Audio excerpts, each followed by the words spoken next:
جی السلام علیکم دوستو، انسانی حقوق کا عالمی دن منایا جا رہا ہے اور آپ جانتے ہیں کہ انسانی حقوق کے عالمی دن پہ انسانیت برے طریقے سے رو رہی ہے۔ فلسطین اور غزہ میں کیا کیا ہو رہا ہے اور ان تمام چیزوں میں دنیا بھر میں جہاں ہم غزہ دیکھتے ہیں، جہاں ہم اسرائیل کی بربریت جاریت دیکھتے ہیں، جہاں ہم مظلوم بچوں عورتوں کو کٹتا دیکھتے ہیں، ہاسپٹلز پہ ہم حملے دیکھتے ہیں، وہی ہمیں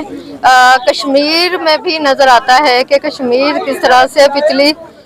تقریباً 70 سال سے کشمیر میں بھی وہی ظلم و بربریت ہو رہی ہے جو غزہ میں دونوں علاقوں کی نسل کشی کتنے برے طریقے سے ہو رہی ہے۔ یہ انسانی حقوق کے عالمی چیمپئنز بھی جانتے ہیں، ہم سب بھی جانتے ہیں، ہماری دعائیں اور ہماری تمام ایفرٹس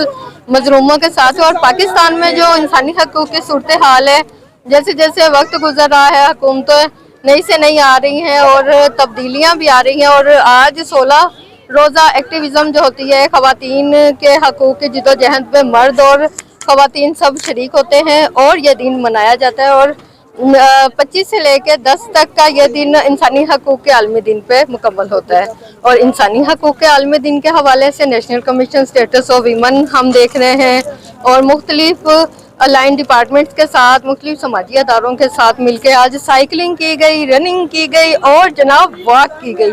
یہ نہ صرف جسمانی صحت کے لیے اچھی ہے بلکہ ذہنی صحت کے لیے بھی بہت اچھی ہے، اور ہماری رہنما محترمہ نیلوفر بختیار صاحبہ کی قیادت میں ایک صبح سے لے کے اب تک کی ایک ہیلدی ایکٹیویٹی چل رہی ہے، جہاں سے ہم نے یہ مشن لے کر جانا ہے سارے سال کے لیے کہ انسانی حقوق، خواتین کے حقوق، بچوں کے حقوق، اقلیتوں کے حقوق، تمام انسانوں کے حقوق برابر ہیں، جس کی گارنٹی ہمیں آئین کا آرٹیکل 25 دیتا ہے۔ اپنا اور اپنوں کا خیال رکھیے گا، ہمارے ساتھ رہیے گا۔ اللہ نگہبان۔